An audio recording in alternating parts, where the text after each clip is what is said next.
Bueno, la inauguración de la Universidad Rafael Landívar fue, como ya están en las fechas, 18 de septiembre del año 1961, y se hizo en la Sexta Avenida, en Norte, donde hay ahora el Tribunal Electoral. Se llamaba la Casa de Urrieta. El padre Iriarte, que había organizado un grupo que era como un comité para la formación de la Universidad Landívar, había alquilado esta casa suponiendo que podíamos empezar ahí la universidad. Solo se hizo la inauguración. Estuvieron los invitados, llegó el presidente, que entonces era Idígoras Fuentes, asistió a esa inauguración de una universidad privada que no había otras, solo existía la oficial, la Universidad de San Carlos de Guatemala, cuya sede solo era aquí en Guatemala, aunque tenía alguna clase a veces por el país, pero lo esencial estaba concentrado aquí. O sea que era un mundo cerrado y era un gesto de muy buena voluntad esa de abrir, inaugurar, teóricamente hablando, una universidad privada. Y privada en el sentido que los padres jesuitas casi no existían. Se fue agregando un grupo que llamamos el Cetus. Vino el padre Baeza, que había sido provincial en España, y luego algunos de los que estaban aquí formamos un grupo de unos 7, 8. Estaba el padre Iriarte, el padre Amán, que estaba en el Cavier, vino de secretario, un pequeño grupo, pero que se agregó, porque el comité para preparar esta universidad, la idea era para la apertura de la Universidad Católica. Pero lo católico en aquella época sonaba muy raro. Acuérdense que Guatemala estaba bajo el influjo de la reforma de Barrios, del comienzo del siglo, final del siglo de 1800, comienzo de este siglo. Los jesuitas habían sido suprimidos en todo el mundo en 1760. No habían regresado a Guatemala. Había algunos jesuitas que estaban en una colonia que vino desde Bélgica y aterrizó en el Estor, ahí en Izabal. Y todavía están las tumbas de los que murieron ahí. Pero de ahí algunos empezaron a hacer contacto con la capital. Entonces ya se sabía. Pero los que entraron jesuitas a Guatemala fueron unos 5 durante el dominio de Arbenz, porque el obispo pidió permiso para que entraran estos 5 jesuitas para organizar el seminario, que ya existía, pero así un poco caótico. Entonces vinieron, entre ellos estaba el padre Iriarte, que fue rector del seminario. Además, él se relacionó con la sociedad, sobre todo el mundo de las mujeres que buscaban al padre Iriarte, la Asociación de Maestras Católicas, que también lo buscaba. Él hablaba en la televisión, hablaba de la doctrina social de la Iglesia. Así era un personaje conocido. También predicaba en la catedral, fue el primer predicador de la catedral. Él entonces, con los contactos que tenía, lanzó la idea, por encargo del padre general, de provocar esa formación de una universidad católica en Guatemala. Eso fue el padre Iriarte y su intención. Entonces, las amistades que el padre Iriarte había conseguido, se formó un grupo. Pero el grupo era el que iba a organizar la universidad. No eran los jesuitas, el padre Iriarte los acompañaba, pero el jefe de ese grupo era el licenciado José Falla, que está ahí a la entrada de la universidad, en la plaza central, con el padre Iriarte. Él es el papá de Dicky Falla, el antropólogo famoso que criticó un poco todo ese mundo capitalístico, porque el padre de él era también dueño de un banco, el Banco Agrícola Mercantil, el más tradicional que todavía existe en Guatemala. Para que tengan la idea de que ellos, ese grupo, otro grupo, estaba el doctor Fishman, un judío, estaba Viteri, el antepasado de los Viteri que conocemos hoy, y luego otro pequeño grupo. Ellos tomaron la cosa como de ellos. O sea, los guatemaltecos abrieron la Universidad Landívar, acompañados por padre Iriarte. Y luego nosotros detrás nos unimos después para la organización, un pequeño CETOS. Y ellos tomaron esta responsabilidad muy en serio. Y entonces la colaboración con la universidad entre los laicos guatemaltecos y los otros que venían, los jesuitas que venían de fuera, siempre ha sido en un plan de dejar a los laicos que tomaran las decisiones acompañándoles. Ahora, hay una visión general que nos ayuda a comprender a Guatemala, que no tenía universidad privada. Y cómo surgió la idea y la posibilidad de apoyar una universidad privada. Esta es la época de la que entonces, ahora no sé cómo se llamaba la Alianza para el Progreso. Esa idea de una alianza para el progreso generó muchas actividades. Entre ellas hay una actividad cultural que era una publicación de libros sobre Latinoamérica, varios lugares y varios sitios. Son como 70, 80 libros de esta editorial en el ambiente para preparar como un surgimiento cultural moderno. Y esos libros se leían, yo he leído varios de ellos antes de llegar, porque eran muy objetivos. El problema indígena, el problema cultural, el problema de las diferentes etnias, el problema de un desarrollo histórico estaban. En ese contexto, la idea fue recibida, fue aceptada. Y entonces empezamos a organizar al final del año 1961, preparando para empezar las clases en enero de 1962. Claro que Guatemala no es la que usted mira hoy. Quítele todas las torres que hay hoy día, que hay 60 en construcción, aparte de las centenares que hay. Todo esto no existía. Guatemala era un pueblo, decían la tacita de plata, es una palabra muy bonita, pero era como un pueblón. Bajito, los patios eran internos, casi no había vidrio, no había ventanas, todo era más modesto que ahora. En ese contexto era una novedad pensar en una universidad, que la USAC era la única que detenía el poder.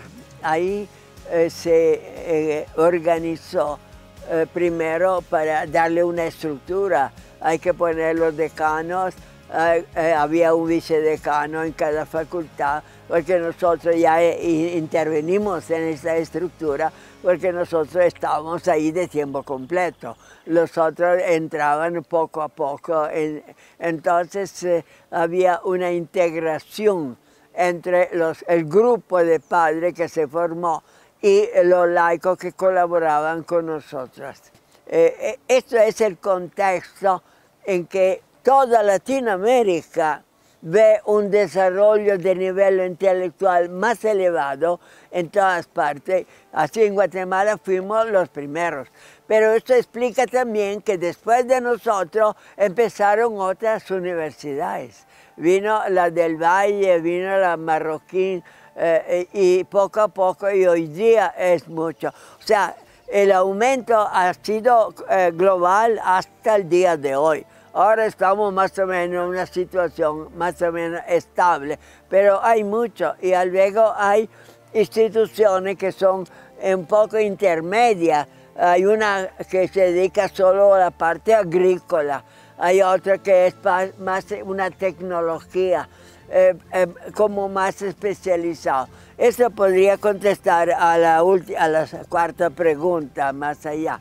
Pero para que tengan una idea de la soledad que era nuestro trabajo de avanzar en un mundo desconocido, cómo inventarlo todo nuevo. No había estructura legal, no había reglamentos, no había normas. Los de la Universidad de San Carlos pensaban que era una extensión de ellos. El obispo decía, no, es mi universidad. La Santa Sede dice, tiene que ser católica con las universidades católicas. Todo el mundo trataba de apoderarse de esa cosa que no tenía más que 120 alumnos, 130 al comienzo. Pero entonces el espíritu que había, esto vale la pena que lo recuerden, el espíritu de pionero, de romper las barreras, de superarlo, eso estaba en todos.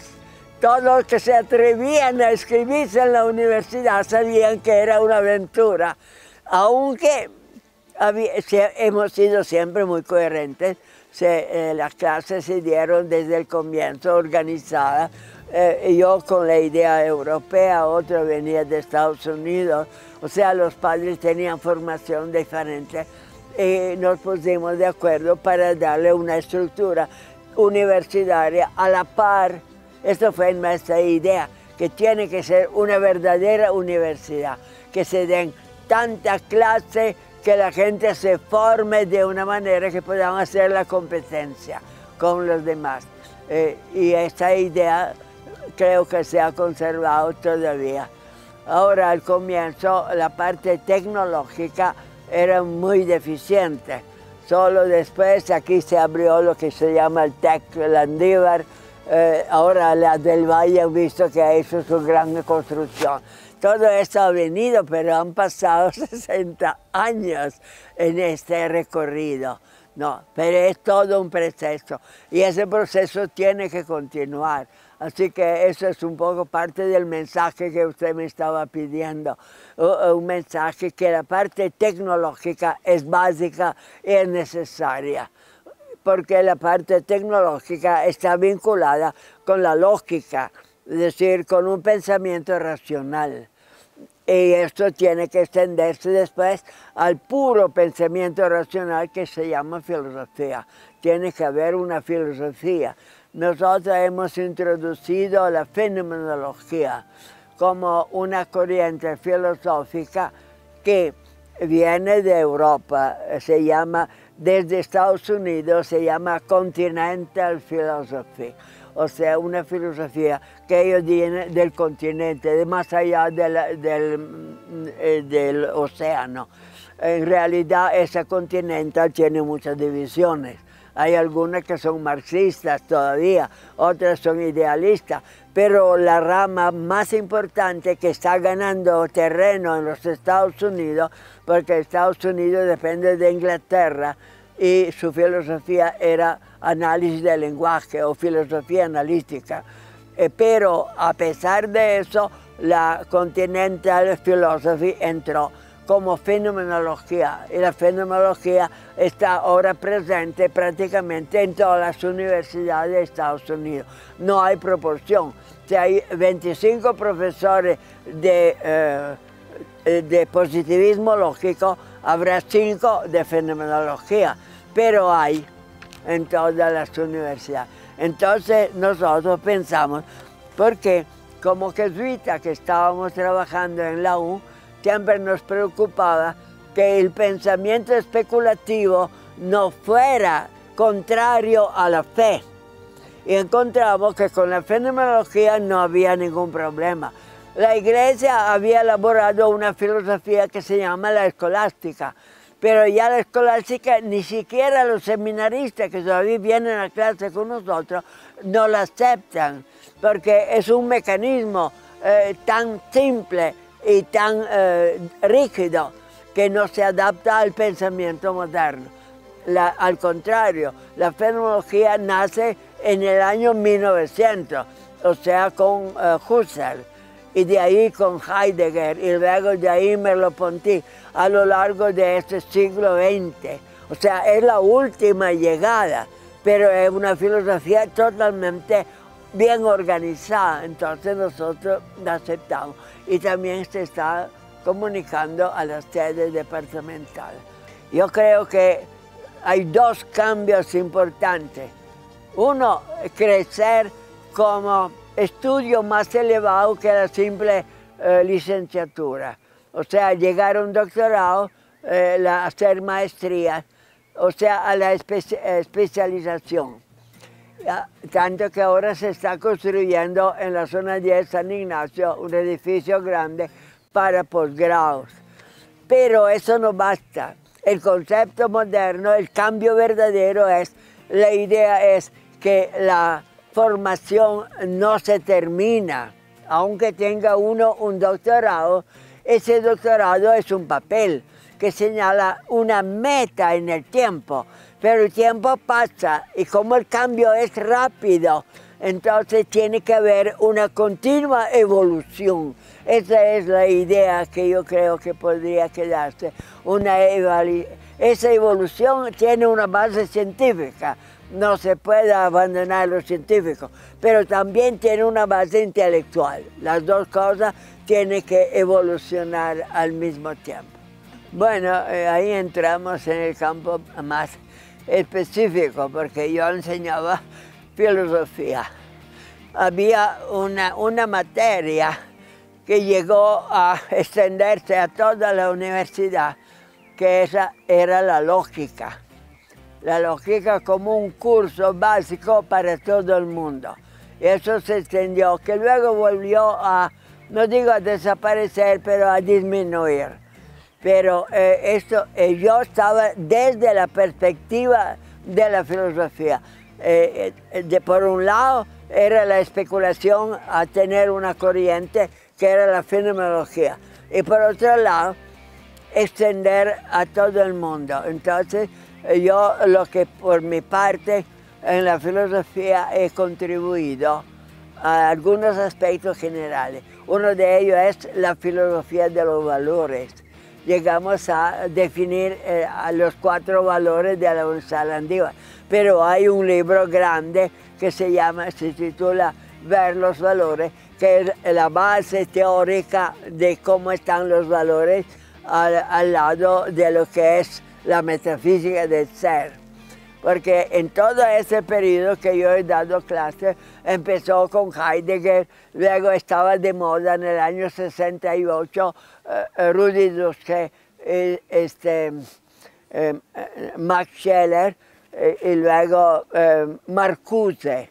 Marcuse era de la escuela de Frankfurt, no era de fenomenología, pero estos fueron los primeros contemporáneos. Acuérdense, del 68 es la gran revolución en París de los años 68, de los muchachos que protestan contra la formación, que quieren liberarse y todo esto.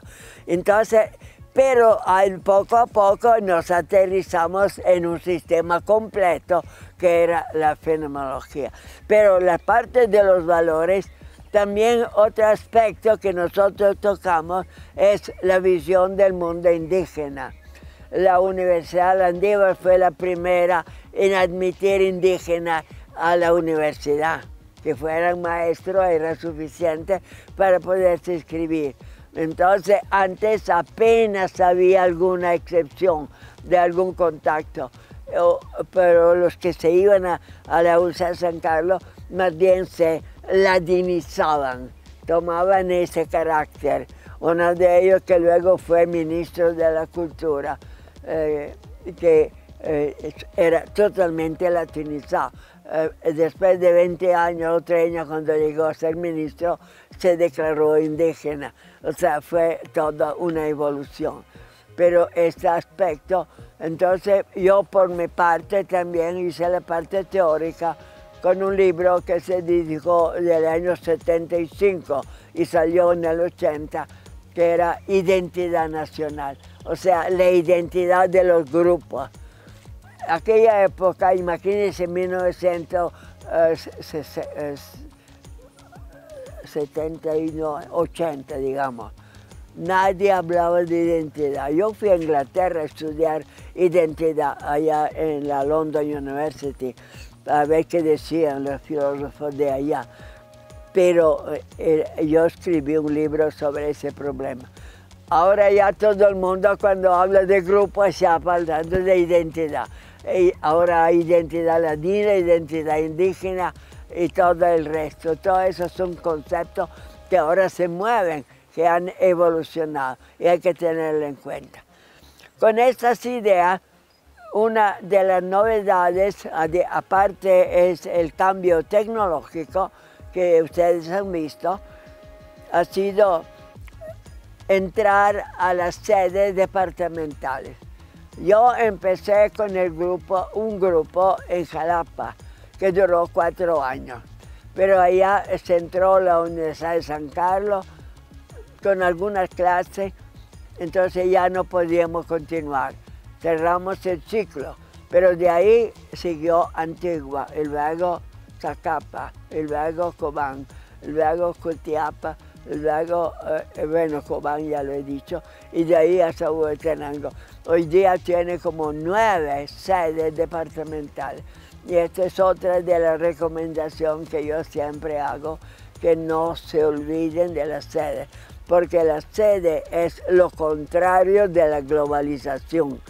O sea, la globalización tiende a hacerlos todos iguales, pero las sedes son centros de cultura en el interior del país, que no todo esté concentrado en una capital que todo lo domina y el resto es un desierto cultural. Hoy día existe todo eso. Si eso continúa al cabo de unos años, vamos a tener licenciados en todas las sedes departamentales. Eso va a cambiar la estructura cultural de este país, para que no se trate de esos estados araña, que solo tienen patitas en todos lados, pero todo va para el centro. Tiene que ser descentralizado. Esa es otra de las ideas que la Landívar la ha mantenido desde el comienzo y es la única que lo tiene realmente. Ahora la USAC se ha multiplicado, tiene varios centros, en el oriente, en el occidente, pero son pocos pequeños centros. Nosotros sí esperamos que vaya creciendo. Ahora en Quetzaltenango ya hay 7.000 alumnos, en Antigua hay más de 3.000 alumnos. O sea, la universidad no es lo que se ve aquí. Aquí habrá unos 10.000, 11.000, pero en total son como 35, 37.000. O sea, mantener esa apertura, que la universidad es la Universidad de Guatemala, desde Guatemala en todos los lugares donde se pueda. Eso es, diríamos, lo más interesante. Si querían un pequeño episodio dramático, es desde el comienzo. Nosotros teníamos como 130 alumnos. Entonces las cosas políticas se cayó Idígoras, vino una dictadura militar. entonces se hizo una nueva constitución. Entonces en la nueva constitución ahí es donde están los artículos que definen la autoridad de la USAC y todos los derechos. Ahí hubo que luchar y hubo una votación en que, claro, en aquella época no teníamos graduados de la Landívar, todos eran de la Universidad de San Carlos. Y además, para hacerlo difícil, habían declarado que tenía que ser un voto expresado, declarado públicamente. Entonces se trataba de abrir el camino en un artículo en que hiciera posible la entrada de otras universidades.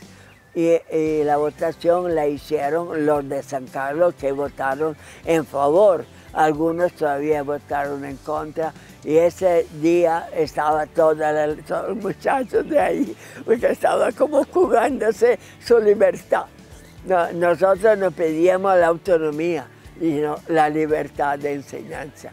Y en esto sí, todos los muchachos, las señoritas, los hombres, eran las 9 de la noche, todos estaban ahí.